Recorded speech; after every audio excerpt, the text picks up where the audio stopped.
So today I'm going to show you how to install the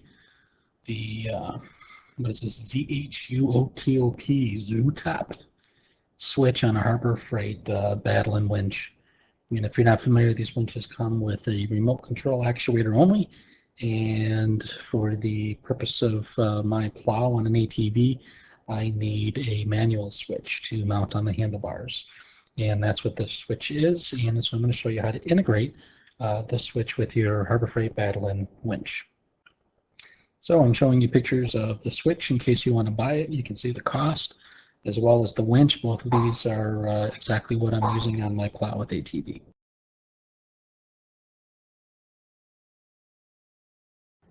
So the switch arrives pretty much as you would expect, just like the pictures I showed you earlier in the video. Switch is a pretty good quality, good clicks out of it. Quite a bit of cabling, actually, more than enough, more than you would need. We're going to cut these ends off anyway, but I'm just kind of taking a look at what they look like when it shows up. As far as the mounting brackets, it includes brackets to mount on the handlebars, which is good. It's also got a small piece to extend it upward, so you can raise it up a little bit. Pretty decent. I think you, with the right configuration and the right type of perch, you might even be able to mount it on the back of the perch. So, pretty satisfied with that. I like to organize everything when it arrives. Make sure that I have all the parts so that if anything is missing, I know before I get too far into it. Here, everything showed up as expected.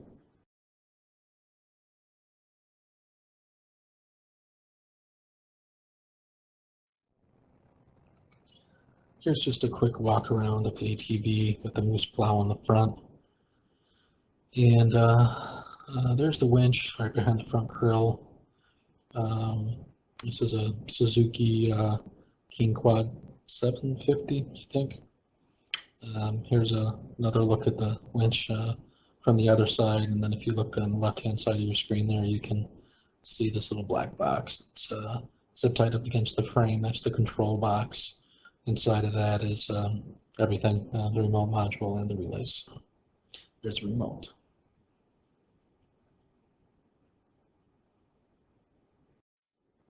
This is just a little bit of a better look at the module box on the side and then the winch in the front. It was hard with this camera to get these shots. Okay, so here I have the unit was tucked up in here, and has two leads coming in from the battery, positive and negative, and then it has the two leads coming out to the winch here. So basically all of the intelligence, the relaying, as well as the remote module is within this box. And it's got 4 Phillips head screws, so I'm going to open up that now.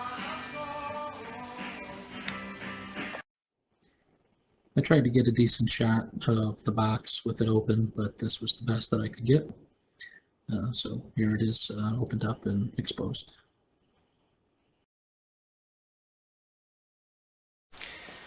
Okay, so if you're going to hook the switch up, it's important to understand what's actually happening with these 3 connections as you use the in and the out function. So to demonstrate this, I'm going to put my multimeter here into a resistance mode, and I'm basically going to measure resistance between these wires. So this red one is going to go to a positive power feed. You can either go directly to your battery if you don't care if it's could potentially be energized with the ignition on or off, or you could run this to a switched power source, in which case the switch will only work when you have the ignition on.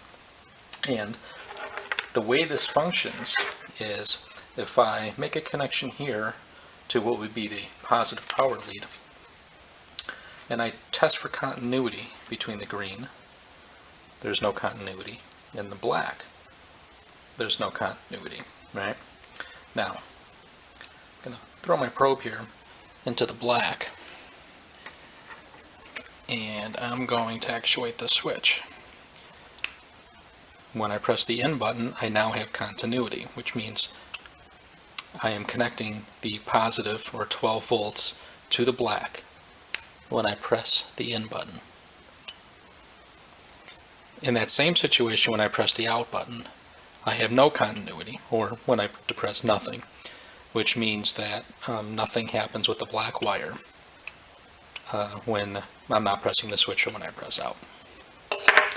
Now, when I go to the green, again still connected to the red here, when I press the in, there's no continuity. But now when I press the out, I have continuity. And then of course when I let it out, I have none. So basically what this means is pressing in gives you 12 volts to the black, pressing out gives you 12 volts to the green, and then pressing nothing gives you 12 volts to nothing. And so it's important when you're hooking this up to your winch system that you understand that the switch is energizing either the black or the green, with the power source being what you're feeding into this red wire.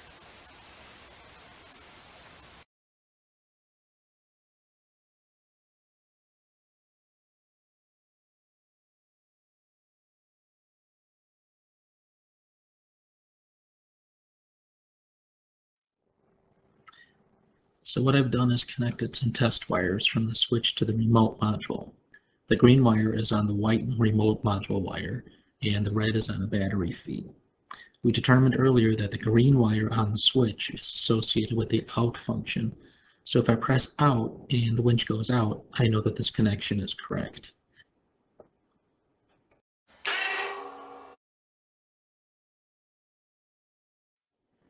Since this worked, I know the switch green wire to remote white connection is correct. This means that the switch black wire belongs on the remote module yellow wire.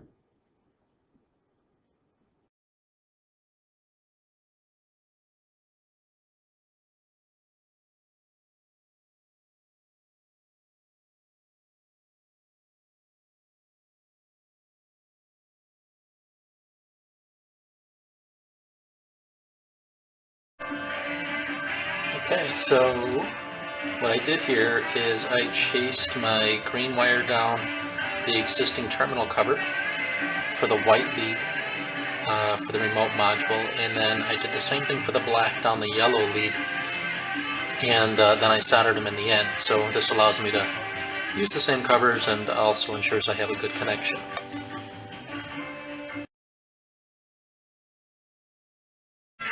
So I cut this third notch out here. It's a small notch, and this is going to receive that remote line, the remote switch line. And then I'm going to hit this with a little bit of silicone caulk when I put it all back together, just to make sure this is sealed as well. Alright, so this is what it looks like down here buttoned up. There's one more line. It's that bottom one going in, and that's the cable from the remote.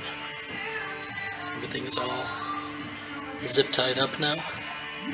And now we're going to move on to connecting the red wire to a switched power source. That's going to take place under the seat.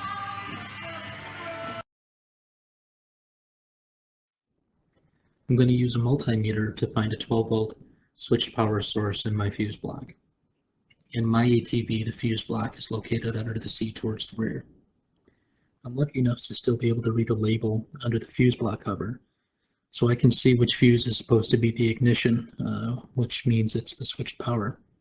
If you don't have this, you can just perform this test on each fuse until you find one that's only energized with the ignition on. First, I'll test for 12 volts on both sides of the fuse with the ignition off. You can see there's no power reading on the multimeter, so I know this is a potential source of switched power to test for when I turn the ignition on.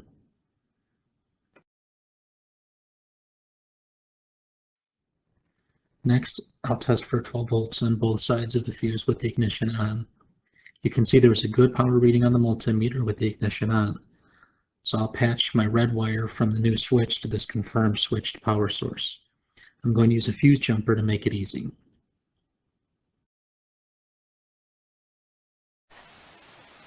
Okay, so here we go. Now it's fully installed.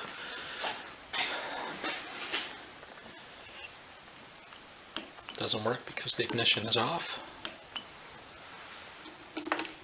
Turn the ignition on, up,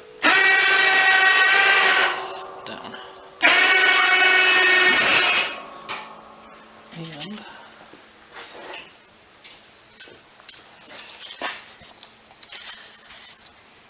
the remote.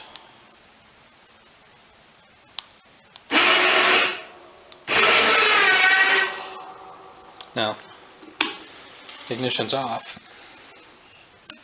This doesn't work anymore, as expected, but this one does, because this is wired in hot all the time.